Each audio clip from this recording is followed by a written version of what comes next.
Especialmente nas relações, né? Então, assim, o líder tem que estar consciente dele, desse entorno dele, e tem que estar consciente de que o mundo em torno dele mudou, as relações com os stakeholders mudaram.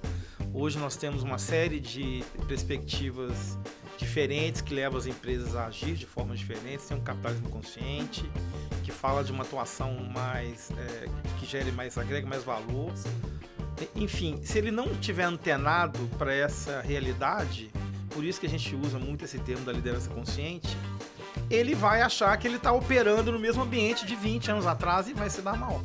Como é que os C-Levels, conversei isso no primeiro episódio com a Leila, eles veem isso, porque é muito fácil a gente ter um RH super ativo, que é o caso de vocês, quem contrata vocês, e ele fala, gente, nossos líderes precisam de ser capacitados, e aí vocês vão lá, fazem um trabalho de X semanas, meses, e aí esses líderes saem com aquela garra, com essa mentalidade de inovação, e de repente bate no C-Level, e aí o negócio rui. Como é que a gente também consegue chegar lá nas alturas com esses gestores para explicar essa questão da mudança?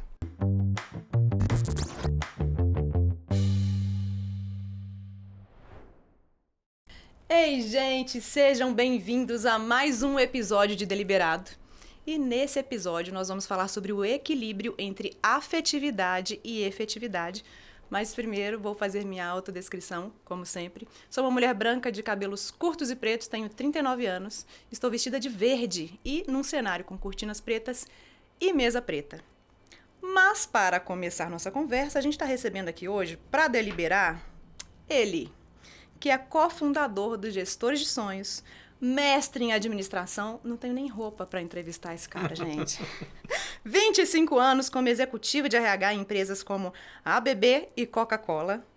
Mais de 11 anos como professor universitário, mentor de startup, especialista sênior em cultura, liderança e engajamento. Seja bem-vindo, Ricardo Castanheira. Que honra ter você aqui. Honra toda minha estar aqui. Você faça a autodescrição pra gente antes da gente começar esse papo? Vamos lá, vou fazer a minha primeira autodescrição. Se eu errar, então vocês... Bom, eu sou um homem careca, maduro, de óculos. Tô usando uma camisa preta e um blazer claro. Estamos no mesmo cenário. Estamos no mesmo cenário, um fundo preto né, às costas, e é isso. Maravilhoso. E aqui, não te escolhi por acaso. O propósito desse lugar, cara, é falar de quê? De mundo corporativo e como que ele impacta na nossa vida pessoal e vice-versa. E tem um assunto que é liderança. E o que é essa tal de liderança, Ricardo? Eu queria falar primeiro, Ju, que nunca foi tão difícil liderar, né? Como nos dias de hoje. Eu já trabalho com programas de liderança, eu falo isso com muita frequência. E quando a gente trouxe esse tema da liderança consciente, esse equilíbrio entre ser efetivo e afetivo, a primeira coisa que eu gosto de falar é assim, o que é ser um líder consciente, né? Uhum. Então tem 3 variáveis aí que eu acho que servem para qualquer ser humano em qualquer ambiente, não só o profissional, mas o pessoal também.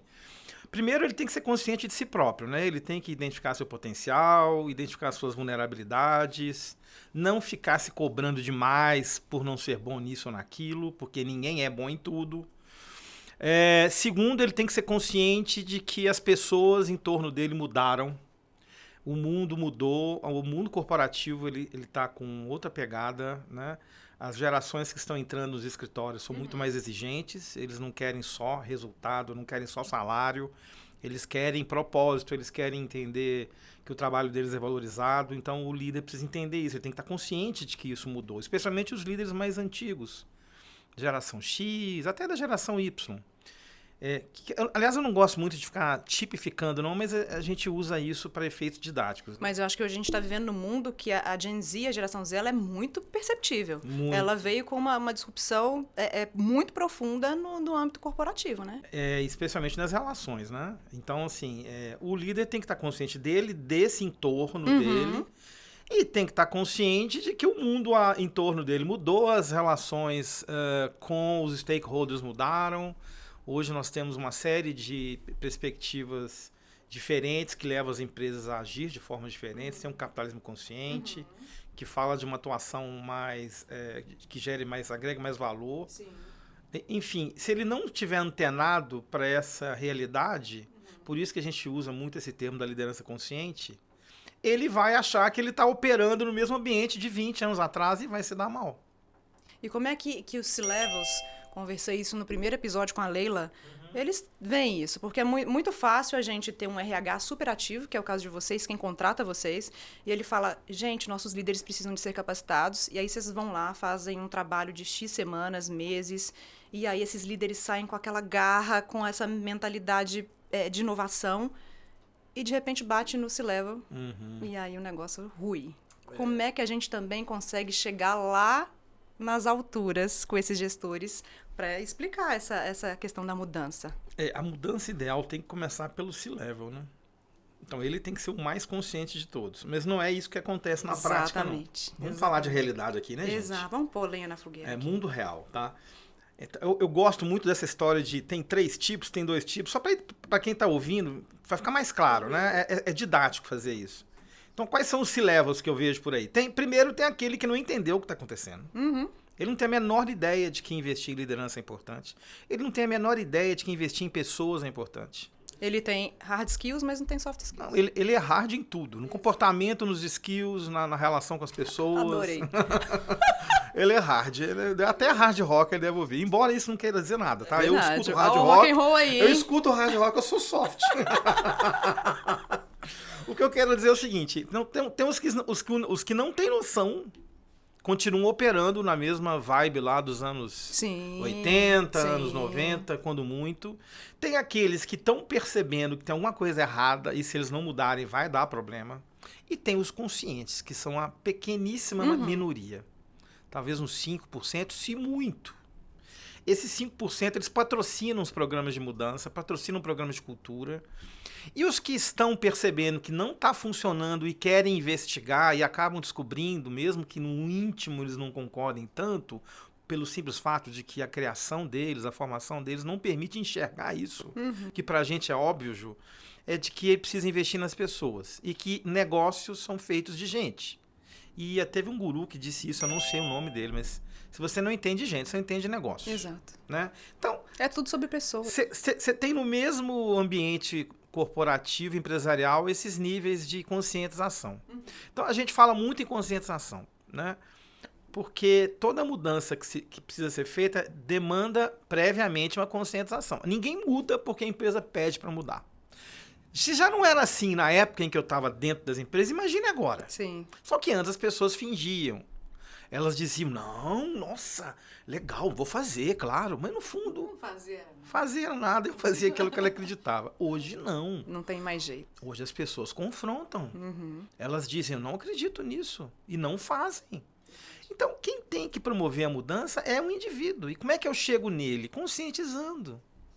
Não tem outro caminho. Então, o líder consciente, por que a gente fala tanto de liderança, né? Porque o líder é aquele elemento central ali que faz a conexão da estratégia com a operação. Ele está ali no meio do caminho. É ele quem tem que traduzir. É ele quem é a referência da empresa para o colaborador, para o empregado, use o nome que você quiser. Então, você tem uma empresa onde você pode ter várias culturas, porque são vários líderes diferentes que operam com suas equipes de jeitos diferentes. Então, uma mesma empresa, ela pode ter várias personalidades, né? Já viu aquele filme Fragmentado? Você sabe que todo mundo me manda ver? Então, e eu tenho muito medo? Aquilo ali é o mundo corporativo. Pois então. É um mundo onde tem culturas fragmentadas. E, aliás, cultura também é um tema que merece atenção. Sim, minha próxima pergunta aqui é sobre cultura. Maravilhoso. É isso mesmo. Não vi, mas pretendo ver, mas tenho medo de todos os filmes que tiram a gente de um lugar para transportar para outros, assim. Eu costumo absorver tantas histórias que eu começo a chorar desesperada e não durmo por 3 dias, sabe? Então, tenho que me preparar, porque não é a primeira pessoa. E nem a última que vai me orientar. Mas sobre cultura organizacional. Como que ela é identificada? Porque eu tenho para mim, como entendimento, posso estar errada, por isso que eu te trouxe aqui para aprender de você, é que cultura é aquilo que a gente não consegue tocar na organização, mas a gente vive e sente o tempo inteiro. O que é cultura primeiro, Ricardo? Tenta explicar pra gente. Tem como explicar cultura? Tem várias formas, né? O que você trouxe aí faz muito sentido. É cultura, sim. Né? A cultura é o intangível. Né? A cultura não é o que a empresa quer que a empresa seja. Ela é o que ela é. ela é vida real. Sim, exatamente. Né? Ela é Não tá num papel. Tem um conceito ótimo, cara. Eu não sei quem disse isso. De novo, tô falhando aqui. Nós vamos colocar tudo em lettering, gente. Não preocupa, a gente vai achar as fontes. Talvez não tenha sido eu mesmo que disse, não tô nem lembrado, porque eu já disse tanta coisa. Eu já misturei o que é fonte, já escreveu que tanto, né? Tá certíssimo. Que cultura é aquilo que as pessoas fazem quando os líderes não estão por perto? Ai, que delícia. É sobre isso. Porque é isso. Cultura é as pessoas no estado natural. É as pessoas fazendo o que elas acreditam. E aí, quando a pessoa entra numa empresa, ela tende a seguir as normas, que também são intangíveis e muitas vezes são invisíveis, de conduta que tem ali. Então, por exemplo, quando eu estava dentro das empresas, à frente de RHs e tudo mais, era muito comum eu entrar numa empresa e eu ouvir a seguinte frase: Ricardo, pega leve, aqui as coisas não são nessa velocidade. Então você vai aprendendo a entender qual é a cultura da empresa no dia a dia. Aí você volta lá naquele site, que aliás os sites são todos maravilhosos, e vê lá os valores da empresa, aí você faz a necessária confrontação. Gente, o que eu estou vendo aqui não tem nada a ver com o que está escrito aqui. Então, cultura não é o que está escrito, é o que é vivido. E tem uma coisa que define bem cultura: comportamentos. Quais são os comportamentos mais perceptíveis? E quando eu digo perceptíveis, é aqueles que são vistos no dia a dia. Então, você começa a desenhar a cultura real a partir dessa percepção. Então, você percebe a empresa pelos comportamentos ali do corredor. Não é pelo que o líder diz, não é pela narrativa. Cultura não é narrativa, cultura é vida real. Então, o que está por trás dos comportamentos? São as crenças de cada um. E também tem crenças, a organização forma suas próprias crenças. Por exemplo, essa de que aqui não adianta você acelerar porque as coisas não funcionam assim, é uma crença muito comum em empresas que são mais resistentes, que são mais tradicionais. E geralmente são essas que tem lá no site inovação. Exatamente, né? Então vai muito contra, né? Vai. E por isso que eu falo que a empresa, assim, claro que eu estou exagerando, né? Quando eu te pedi para assistir o filme Fragmentado, eu estou exagerando. Isso aqui não é assim, não é essa loucura do filme, porque o filme é um cara com, sei lá, 12 personalidades, algumas até agressivas, né? Então, a gente vê isso dentro da empresa, porque você vê diversos... Mas, de fato, você vê diversos estilos de comportamento, e isso se percebe muito na figura do líder. Então, o líder é tema central para tudo. Por isso que a gente fala tanto do líder, né? Sim, e se o líder é corrompido, a chance da equipe também... Né? Ele faz a gente chama na Ordo, que é a minha empresa com a Carol, de negocinho. Se o líder faz um negocinho, não, faz uma nota com valor mais alto. Isso. O liderado vai fazer, isso é a cascata de comportamento, né? Vai espelhando uma série de comportamentos que chega na cultura e é totalmente contraditória do que o site está falando, ou que o líder está falando, ou que o diretor se leva, eu acredito. Inclusive está rolando aí na internet já há um bom tempo, e esse movimento começou em 2016, uma listinha aí de Excel. Ai, gente, o Túlio vai adorar. Né? Começou com o pessoal... Com os nomes das empresas. Acho que começou com o pessoal de tecnologia, tá? Essa lista. Cara, eu não estou dizendo que essa lista é verdadeira e nem que ela é confiável, porque você pode ter ali um monte de gente ressentida. Sim, com certeza. Não dá para dizer. Da mesma forma que não dá para dizer que também não, que um não selo de qualidade que coloca a empresa no pedestal está retratando exatamente o que a empresa é. Exatamente. Então vamos ser coerentes e vamos ser responsável, né? Nem ao céu, nem ao inferno. Então vamos achar o meio termo. O que as empresas são, na verdade, é o espelho de quem nós somos, né? Nós somos incoerentes, nós temos dificuldade de comunicar, exato. Nós somos inconstantes. Sim. Tem dia que a gente acorda bem, dia que não acorda bem. Então a empresa é isso, gente. Não dá pra gente querer uma empresa perfeita. Exato. A pessoa que vai para o mercado de trabalho e vai com essa filosofia de que vai achar a empresa dos sonhos, ele não vai encontrar. Ele vai tentar a vida inteira, ele não vai achar. Então a gente tem que... Eu falo muito isso, né? A gente tem que encontrar sentido no que a gente faz, mesmo que a empresa não faça sentido. Verdade. Porque a empresa está ali, mas a carreira é minha. Sou eu. A carreira, eu sou o dono dela. Eu acho que isso é tão verdade que na Loop Video, que é a empresa que está gravando a gente aqui, a gente fala muito isso, né? Faz algumas entrevistas, o cara vem, passa uma semana aqui e os meninos já se olham e falam, cara, ele não é um looper. A cultura tá tão viva, tão arraigada, que o cara não cabe. Né? E ele precisa entender isso ou ir para outro caminho ou tentar se moldar para aquela cultura, né, de relacionamento, de cumplicidade e amizade que Sim. a empresa tem. E é isso aí, sabe? Você acabou de descrever o que é uma cultura. A cultura ela tem que começar de cima, porque quem tem que definir a cultura são os donos da empresa, ponto. Você pode chamar do que você quiser, você pode chamar de C-level, CEO, De sócio, proprietário, exatamente. sócio, não importa. Qualquer Quem está coisa. lá em cima da pirâmide. E são essas pessoas que cuidam da estratégia que precisam definir essa cultura. E aí eles têm uma imensa responsabilidade. Quando eles definem a cultura, eles têm que ser o exemplo delas. Eu acabei de fazer um trabalho com 4 sócios, e esse trabalho foi de desenho de cultura. Então a gente desenhou os valores. E aí eu perguntei, vocês estão preparados para ser o exemplo disso? Porque eu tenho Maravilhoso. Porque eu virei para eles e falei assim, eu tenho certeza que vocês não vão dar conta de ser o exemplo sem que a gente dê algum tipo O de... sarrafo tá alto demais, né? Vamos dar conta, né? E não estou fazendo crítica, não. Eu estou dizendo o que eu mesmo sentiria no lugar deles, né? Então, um dos valores que eles definiram foi transparência. Eles não conseguem ser transparentes entre eles. Uau. Então, assim... Difícil o conceito. Eu estou usando esse exemplo, sem citar a empresa, naturalmente, para dizer o seguinte, quando uma empresa pensa em ter uma cultura, quem define que tem que ser quem está lá em cima, e quando for possível envolver um nível abaixo de liderança, e eu não recomendo fazer cultura com todo mundo na empresa, Sim, não concordo funciona, plenamente. não dá certo, Sim. vai causar mais desgaste do que envolvimento, né? O que eu realmente defendo é que haja uma sustentação dessa cultura. Então você tem o momento da criação e da sustentação. Sustentação é mais difícil, porque é descer a cultura para baixo. Aí você tem que trabalhar com o desenvolvimento das pessoas, você tem que transformar os valores da empresa em competências, as pessoas precisam entender o que se espera delas, é preciso que a empresa dê alguns drivers culturais, que comportamentos eu imagino que seriam adequados para você ter aqui, para a pessoa ter um norte de decisão. Sim. Cultura boa é aquela em que ele toma a decisão sem precisar do líder. Perfeito. Tem um exemplo clássico de uma... Eu não sei nem se é verdade isso, mas eu vi isso, achei tão incrível. Que o piloto de uma aeronave, de uma companhia aérea, após ter decolado, ele deu meia volta e voltou para a pista por conta de um passageiro que estava numa situação de vulnerabilidade extrema.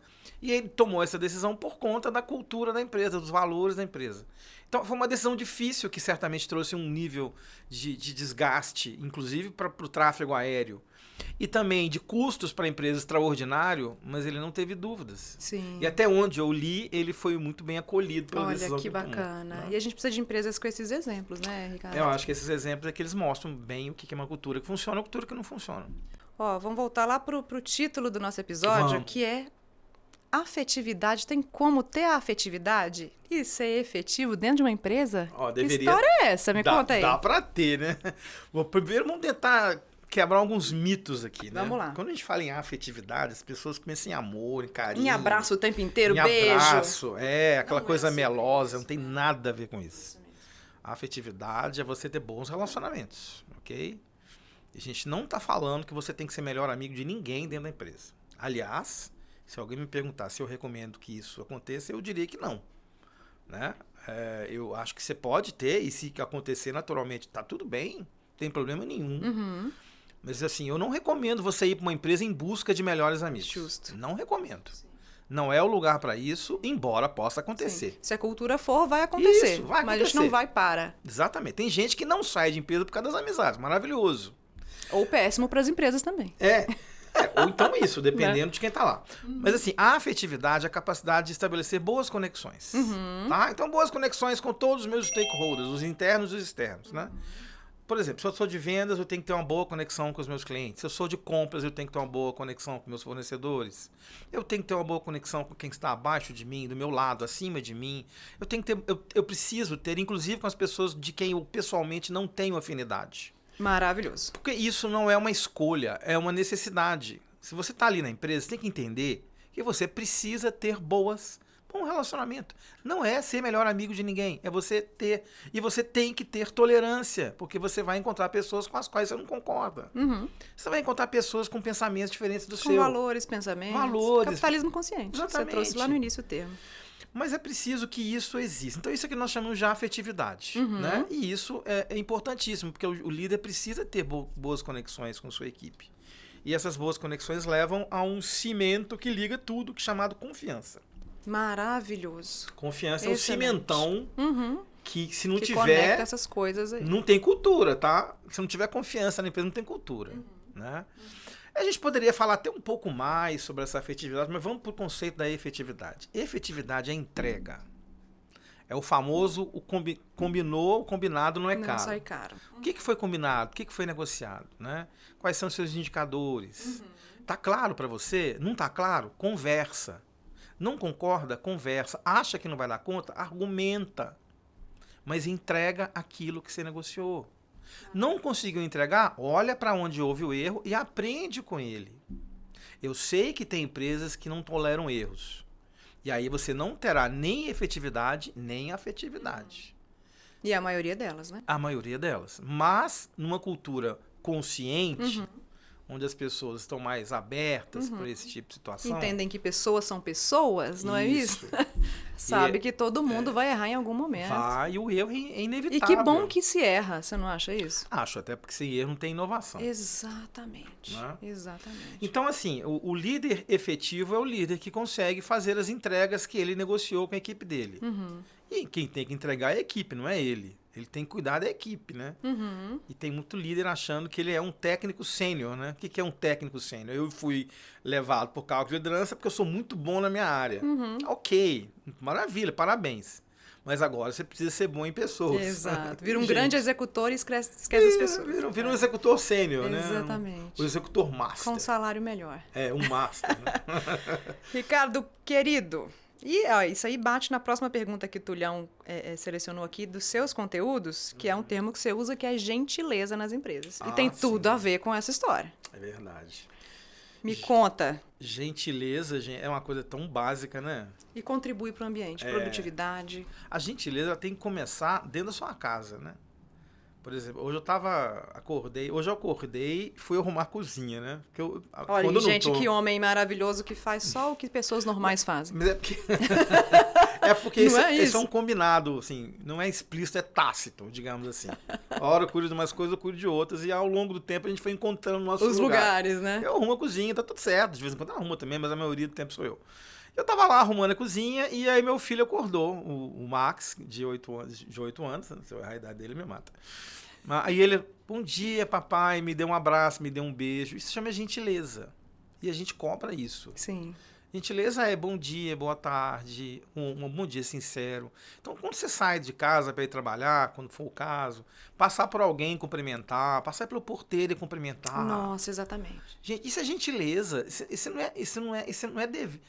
Acho que é um dever do ser humano. Do ser humano, exato. Meu filho também tem 8 anos, né? Então, quando ele chega nos prédios que a gente mora, ou que a gente trabalha, se ele esquece porque tá ali com um brinquedinho na mão, ele já olha para mim, volta lá na porta e dá bom dia de novo.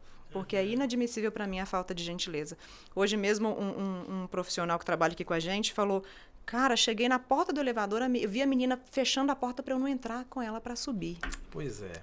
Gentileza de elevador, que é algo que já é tão comum, ainda precisa ser dita. A gente precisa ser gentil nas mínimas coisas, porque senão lá no ambiente corporativo não vamos ser. A cultura, ela tá no hábito. Sim. Né? Então, a gentileza, ela tem que fazer parte da cultura. Sim. Se me perguntarem assim, cultura, por exemplo, Ambev. Né? Ambev é uma cultura de competição. Tá tudo bem. Quem tá lá dentro gosta disso e tá tudo certo. Não tem problema nenhum. Agora, me pergunta qual a cultura ideal para os dias de hoje. A cultura ideal, ela passa pela gentileza, pelo respeito, pela tolerância, pela diversidade. E diversidade, gente, não é um olhar só para um lado, não. É para os dois lados. É diversidade de posição, de diferença de opinião. Ninguém é obrigado a concordar com ninguém, não. Por mais correto que uma opinião pareça, eu posso não concordar com ela. E concordar tá em discordar e tá tudo bem. Tudo bem. Isso enriquece, inova e traz outras estratégias. A gente tem que aceitar isso, né? Então, a gentileza é um elemento central de uma cultura assim, que realmente quer gerar afetividade, né?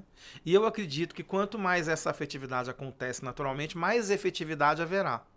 Porque você vai ter pessoas mais engajadas e pessoas engajadas, elas entregam melhor. Verdade. Alguma dúvida disso? Muito bom. Não? Ai, gente, por isso que eu trouxe o Ricardo aqui. Mas é tão simples. É tão simples, mas deveria ser. Mas eu sei que no Mind Shakers, conversei isso com Leila também, a gente não encontra esse cenário sempre, né? Não. E a próxima pergunta aqui, que vocês falam muito lá nesse projeto de vocês, junto com gestores, feedback humanizado. Sim. Dificílimo. E pra gente que tem uma cultura de amizade, de carinho, de tudo, é tão absurdo. Né? Tem profissional que está fazendo terapia por conta da empresa. Gente, isso é uma coisa que não cabe, né, no meu imaginário, assim. Acho que a terapia ela é que nem academia, sabe? Todo mundo tinha que fazer. Sim, mas não por causa de um grande problema. Não, faz antes, né? Já chega lá preparado. Meu filho de 15 anos tá na terapia. Exatamente. Meu filho de 8 anos faz terapia. Então. Acredito de e fato ele tá nisso. desde os 12, né? Teve um intervalozinho, mas voltou. Feedback. Vamos lá. Feedback, né? Tudo a ver com desenvolvimento de equipe. O feedback é o seguinte, vou falar do líder e vou falar do RH também. O RH, ele meio que vira os olhos para o feedback, porque não é um assunto que dá ibope, porque soa ultrapassado. Mas aí é que está o problema. Ele não é ultrapassado, ele é algo que nunca foi resolvido. Estava até conversando com a Leila, ela estava saindo daqui agora, ela fez um trabalho de design thinking para as lideranças de uma empresa e eles fizeram um mapeamento lá de prioridades, desenvolvimento. Adivinha qual era uma das prioridades? Feedback constante. Regular, pontual. Então, o que adianta virar os olhos para um assunto tão batido que ainda não foi resolvido? Então, se você não resolve a base, você não constrói nada. Feedback é base fundamental. Feedback é instrumento de afetividade. E o que é um feedback afetivo, né? É um feedback onde você diz assim, como eu estou olhando para você, Ju. Olhando, só que sem essa mesa entre nós. Com visão corporal total. Olho no olho. Olho no olho, conexão. Às vezes até alma na alma, entendendo o lado do outro para falar de uma dor. Se necessário. Lado a lado, abrindo o jogo, falando abertamente o que pensa. Com gentileza. Sim, com gentileza, com respeito. Dizendo os nãos necessários, com maturidade. Entendendo que quando uma crítica precisa ser feita ou reforçada, ela tem que ser feita. Gente, feedback humanizado, liderança humanizada não é líder bonzinho. Exatamente. Por favor, não confunda. Eu acho o líder bonzinho, na minha humilde percepção, o pior tipo de líder. Totalmente. O cara que não consegue dizer não só para uma pessoa da equipe dele não é líder. Ele é uma pessoa que tem uma dependência emocional qualquer em algum nível. Porque se o não para uma pessoa é tão difícil, é porque ele não consegue quebrar as expectativas que ele tem em relação a alguém. Então, e prejudica a empresa para a qual ele trabalha, e os liderados, e o projeto, Ele se queima perante a equipe, né? Porque basta ele ter dificuldade com para a incoerência vir à tona. Verdade. Né? E as pessoas conversam entre elas. Não adianta você achar que está tudo bem, não está tudo bem. Então, o feedback afetivo é a conversa honesta, franca, olho no olho. E aí você tem que estar com o coração aberto para entender que, eventualmente, você não está compreendendo todo o contexto, que o seu liderado pode ter dificuldades que, inclusive, são sua responsabilidade. Tem que estar aberto para ouvir que você é mais do que um simples corresponsável pelo erro ou fracasso dele. Maravilhoso. Que você também ajudou ele a não dar certo. Se você tiver com o coração aberto, a mente aberta, a tranquilidade e a autoconfiança, né? Porque um líder que não confia em si mesmo, ele vai se esconder por trás de uma máscara de várias coisas. E aí as coisas não vão rodar. Não vai ter naturalidade, não vai ter espontaneidade. E não vai ter transformação, que é o que a gente precisa depois de um feedback. Vai ser um jogo de adivinha. Adivinha, inclusive, é um jogo perigoso no feedback, né? O feedback bom mesmo é aquele do dia a dia, não é o dia internacional do feedback. Isso, né? Que eu ia falar. Falava com Leila no primeiro episódio, e ela falando, gente, feedback não é em 6 meses, né? E aí eu lembrei de uma história de uma amiga que trabalha numa empresa, na gestão, e ela tem esses feedbacks trimestrais. E ela falou assim, Ju, o meu primeiro feedback foi de uma coisa que eu fiz em dezembro que eu não lembro. Exatamente isso. E é sobre isso. Assim, eu nem sei mais o que eu fiz, eu nem sou a mesma pessoa que eu era em dezembro, e você está me falando isso agora, eu não consigo conectar e nem transformar. Não tem disrupção na minha mente, né? Tem um prazo para dar feedback? Não, o feedback tem que ser pontual e regular. Tanto para elogiar quanto para criticar. Se a pessoa fez algo que mereça um comentário positivo ou um comentário para reconstruir alguma coisa, tem que ser feito o mais próximo possível do evento. Feedback tem que ser baseado em fatos, não em achismo. Falo muito sobre feedback. Outro dia eu estava no Rio falando com um grupo de líderes de uma grande empresa sobre feedback, né? E é uma empresa onde tem muita gente, assim, um perfil mais técnico. E eu tava conversando com eles, gente, olha, feedback, cara, é o que você fala no dia a dia. Ah, mas tem gente que fica falando que não teve feedback e não entende essas conversas como feedback. Então eu vou te dar uma dica. Sempre que você bater um papo no cafezinho, orientando alguma coisa, corrigindo uma rota, você fala, gente, ó, isso foi feedback, beleza? Ah, tá, isso foi feedback. É bom dar nome às coisas, né? Eu aprendi isso numa mentoria coletiva que eu fiz nessa empresa, quando uma líder dessa empresa deu essa sugestão e foi um aprendizado para mim. Por quê? Porque, cara, faz todo óbvio sentido. Tem que ser dito, né? Faz todo sentido. Tem gente que não acha que uma conversa no café é feedback. Mesmo que eu esteja orientando, mesmo que eu esteja elogiando, mesmo que eu esteja entendendo por que algo aconteceu. É feedback, sim. E o bom feedback é esse. A avaliação de desempenho, que promove o que eu chamo de Dia Internacional do Feedback, ela tem que ser uma mera formalidade. Sim. Porque quando ela não é, quando é no caso dessa que você deu aí, a pessoa ela não sabe mais há 3 meses atrás, quando isso acontece, esse tal desse feedback aí, que é o Dia Internacional, ele vai ser o seguinte, é um evento isolado onde o avaliador não dorme na noite anterior e o avaliado não dorme na noite seguinte. Isso não pode acontecer. Maravilhoso. Isso não pode acontecer. Muito bom. Então, por isso é que a gente fala de afetividade. E essa coisa do não feedback, a gente nunca sabe para onde está indo, né? Será que é isso aqui mesmo? É isso? Se é novo numa empresa, não te sentaram para falar, cara, o caminho é esse, não é isso. Gente, isso é perturbador para quem precisa receber. Muito perturbador. Eu conheço uma pessoa que depois de 1 ano e meio de empresa, ela fazia atendimento ao cliente dentro dessa empresa e ela era só elogiada pelos clientes. Os clientes problemáticos que não conseguiam ser atendidos antes, ela conseguiu resolver. E aí e ela estava lá para isso. Só que 1 ano e meio depois ela recebeu um feedback, que foi o primeiro e último, porque ela foi dispensada naquele momento, de que ela não tinha um perfil agressivo. Peraí, como assim? Conheço bem essa história. O que é? Isso para mim é assustador. É assustador. 1 ano e meio. Poxa, a gente podia ter trabalhado essa profissional, falado com ela e até ela entendido, olha, não consigo. Pois eu não consigo ser agressiva, eu gosto de ser isso aí tinha que ser dito na seleção. Exato. O que alinhamento de expectativa. Eu costumo dizer para os líderes o seguinte, olha, primeiro, você que tem que escolher a pessoa que vai trabalhar com você, não é o RH. Não delega isso para o RH, senão o problema é sempre será seu e a solução também. E a hora que você escolher a pessoa, no primeiro dia, alinha geral. Aliás, alinha o que puder antes. E no dia que a pessoa chegar, alinha tudo. O que você espera dela? Né?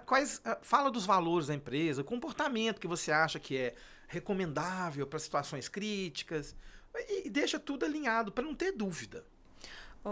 Eu tô desesperada aqui, porque já me sinalizaram ali e a gente tem tanta coisa para falar. E você já é qual programa, Túlio? 4. Vai ser o 4º programa. E eu vou ter que voltar com todo mundo para cá, porque 40 minutos não dá. O que a gente faz? Não sei. Vamos voltar aqui. Me chama no próximo mês. Vou voltar aqui para minha postura elegante e sincera. Mas então, Ricardo, para finalizar... Põe no corte. Quando a conversa é boa, a gente sempre sai com aquele gostinho de quero mais. Menino, mas a gente tem muito assunto. Eu acho que, assim, 2 horas falando disso, porque as empresas, as pessoas, os RHs, e eu sei que a sua fala do RH aí não é descartando o RH, não precisa. Não. Sim, o RH é nosso braço para nos trazer uma gama de opções, mas na hora que bater ali, né, Posso dar uma palavrinha final sobre RH? Deve. Sabe qual é o melhor super. RH que eu conheço? Também é de um cliente nosso.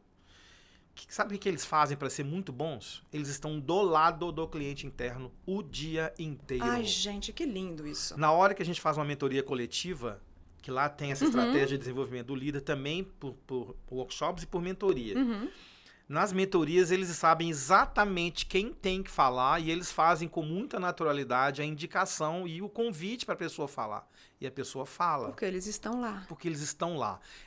O artista tem que ir até onde o povo está. Sim. Basicamente, se o RH entender isso, ele vai se tornar tão relevante que ele vai triplicar o salário dele sem nem perceber. E eu acho que um passo para a nossa próxima conversa é falar dessa reestruturação do RH. Né? Top, tamo junto. Né? Vamos falar disso? Vamos. Para que eu não me esqueça... É a volta ao simples, ao óbvio e o básico. Olha isso. Me É deu mais uma pauta. O RH maravilhoso. Perfeito. Ricardo, querido, filme e livro. O que você pensou aí pra gente? E livro. Leila falou que é absurdo você deixar falar um só. É. Eu falei, é difícil mesmo. Vocês que são riquíssimos, super intelectuais. Bom, um livro que eu indico muito é o Empatia Assertiva, da Kim Scott. Maravilhoso, Porque não conheço. Lerei também. Ele fala de uma pessoa que trabalhou na Google, se não me engano, na Google, e ela consegue ser uma líder ao mesmo tempo efetiva e afetiva. Ela diz o que tem que ser dito de maneira que as pessoas se sentem engajadas. Como é que é o nome? Empatia Assertiva. Empatia Assertiva. Já tem em português. Já? Super. Empatia Assertiva. Uma capa amarela. Maravilhoso. E ela Necessário. constrói uma matriz de relacionamento lá muito interessante que você precisa estar lá para você ver e ler o livro, que você vai ver que é muito rico. Bom, filme, tem tantos filmes, eu indicaria O Estagiário, né? Ah, adoro, gente. Que é um filme que fala de uma... Fala de etarismo de alguma de forma? etarismo, e é uma questão que vai ao encontro do que a gente disse aqui, sabe? Uma boa conexão entre duas pessoas que aparentemente tinham tudo para dar errado. Uma pessoa da nova geração, que eu não vou ficar tipificando aqui porque eu não gosto de rótulo, e uma pessoa que eles chamariam aqui de quê? De baby boomer? Enfim, possivelmente. que tem uma cabeça arejada, uma maturidade absurda.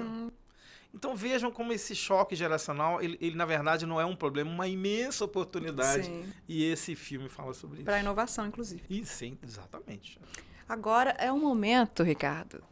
Mentira, não é momento de nada. Mas é o do só pra te assustar. Do nosso patrocinador 80 Café, que estamos aqui tomando 80 Café. Esperei esse momento o tempo inteiro. E tem um presentinho nosso aqui pra você. Coisa mais Quero linda. muito te agradecer por ter vindo. Amei o presente. Por gastar seu tempo comigo aqui. Eu nem merecia. Uma pessoa na sua grandeza de conhecimento, que eu sou fã de carteirinhas de você e da sua família toda. Muito obrigada. E eu que agradeço, foi uma honra estar aqui. A cada oportunidade que eu tenho de conversar, eu aprendo, enfim, é maravilhoso. E eu aprendi muito hoje com você. Tem uma frase que os meninos separaram, que está em Mateus, na Bíblia, no livro sagrado, que diz, quem quiser tornar-se importante, deverá servir o outro. É, perfeito. Olha que legal, tem tudo a ver com o que a gente está falando. Perfeito, não é isso? É por aí. Muito bom, muito obrigada. Agora vou agradecer nossos patrocinadores, que a gente é chique aqui. Claro. Quero agradecer a Yáscara Oliveira por ter preparado esse figurino, que é da loja Tune, inclusive. Agradeço muito a Lili pelo coração disposto dela aqui em mandar esses looks lindos pra gente. O Átila, com a maquiagem, que é o meu maquiador pessoal, como quem já me segue sabe disso. 80 Café pelos mimos e pelo café. E esse time extraordinário da Lupe, que já brigaram comigo para eu parar de falar o nome deles. Então parei, mas agradeço o time todo por estarmos aqui hoje. E aí, coisa que eu não sei fazer, Ricardo, é isso aqui. Vamos lá. Siga a gente nas redes sociais, em todas as plataformas de áudio e no YouTube. Nosso Instagram é deliberado.podcast. Comente, curta, compartilhe, conta pra gente o que vocês acharam, se tem que trazer Ricardo de novo. E eu acho que é isso, pessoal. Muito obrigada pelo seu tempo, por ter assistido a gente até o final. Eu sou muito, muito grata mesmo. Um beijo e até a próxima.